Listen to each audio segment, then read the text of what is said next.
I believe the real lesson we should learn this Christmas Eve for all illegal immigrants is that they should all be left here, going to trial after trial, and then put the pudding into pudding pops. I'd like more, please. Last week, President Obama forced out General Motors chief Rick Wagner from his post. Well, if he's gone, isn't there another side of the GM kind of nasty equation that also should be looked at? My next guest says the leader of the United Auto Workers Union should share the same fate because they're kind of working together on this old downfall of the auto industry. Florida Congressman Connie Mack is here. Hello, Connie. Hey, Glenn, how are you? Very good. Okay. So why the hate against the unions? They had nothing to do with it. Those are just the workers. That's all they're doing. They're just working, hammering, doing stuff, you know. It's the evil boss man that caused all the problem. Well, you know, first of all, let me say this, that the fact that the President of the United States was in a position to fire the CEO of a private company is astonishing to me. No, Michael Moore says that it is... he was shocked that Obama actually has the power to do this. That's Michael Moore saying this, and he thinks it's great. And anybody who, you know, thinks that he can't do anything, well, he's got the power of the people behind him to do what he thinks is right. Well, Glenn, you know, I still believe in these precious words that say "we the people." Yeah. And I'm afraid now that the relationship with our government is more about I, the government. And that's what we're seeing out of Washington, and it scares me. It is not the right path for America. This is not what the American dream is about.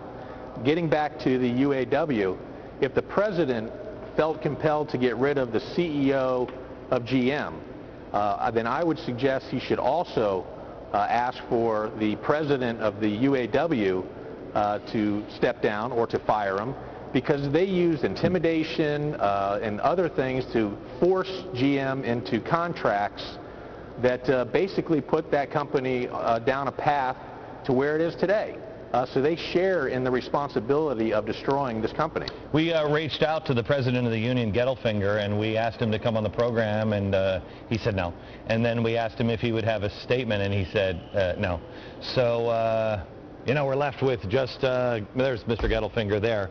We're just left, I guess, with just, I don't think that maybe the congressman has any clue. So I don't know exactly what he would say.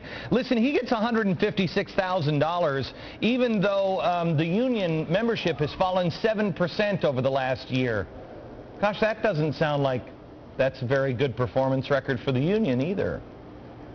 You know, if you look at the unions in this country, most of them, it's all about the union leadership, and not about whether either it's the workers or the teachers or you name it. And so, you know, I've got a real problem with on the union side right now with GM. They have just as much blame to take for that company where it is today than the CEO or anyone else that's working at GM. Okay. They force these contracts on people, and they should be held, you know, the president of the UAW should be held accountable as well. Okay. You know, there was a new Fox Dynamics poll that came out today, and what is your feeling on unions? In October 2002, 32% had an unfavorable view of unions. Today that number is 46%. Favorable in 2002, it was 50%. Now it's 42%.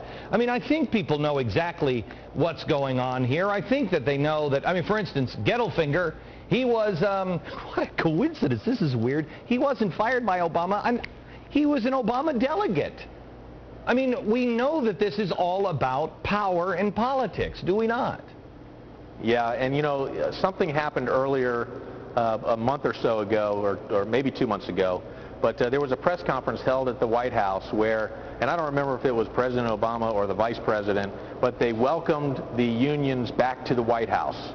They are proud of what the unions are doing, and they're welcoming in, they have a seat at the table at the White House and help us decide what the public policy should be. I don't think that's the right message. Oh, they're sitting at the negotiating table. I was going to say, oh, thank goodness, because those are taxpayer dollars being spent, and I have no idea what it would cost for somebody to open the door for the president, you know, like at 9 p.m. on a Saturday night. Overtime. It'd be crazy. Yeah. Okay. Congressman, I appreciate it. Thank you very much for being on the program. Now, FoxNews.com exclusive. Tomorrow at 9 a.m., our friend, singer-songwriter John Rich is releasing his new video for shutting down Detroit down. There he is singing on our program about a week ago. He's got a new video out. It's great. Hadn't been seen anywhere else. It'll be on FoxNews.com. The video and an article about John Rich tomorrow at 9 a.m. If you're a fan, don't miss it. Now, we told you all about the tea parties on, for tax day. I'll tell you where we're going to be. We're going to take the show out live on April 15th someplace. We'll share that with you coming up in just a second. And you can call me an alarmist. But one guy disagrees. Next.